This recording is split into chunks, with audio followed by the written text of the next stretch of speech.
Ngayon, si Juan naman ang sinusundo ni kamatayan, ano. Ay ngayon, bigay may listahan si kamatayan. Ang listahan si Juan isa nasa number 1. Ngayon, di nakita na sila ni kamatayan. Sabi ni kamatayan, "Oh Juan, it's time." Sabi niya, "Sinusundo na kita."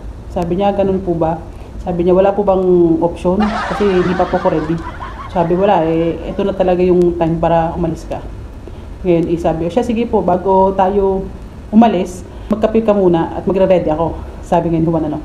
Ngayon ginawa ni Juan, nagtimpla ngayon ng kape.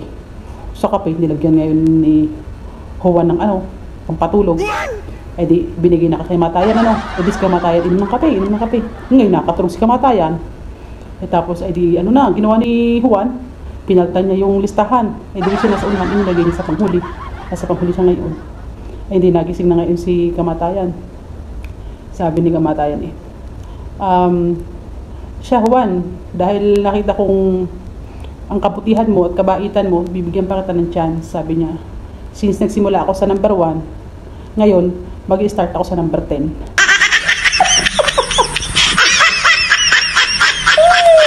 Wow, naman si Juan.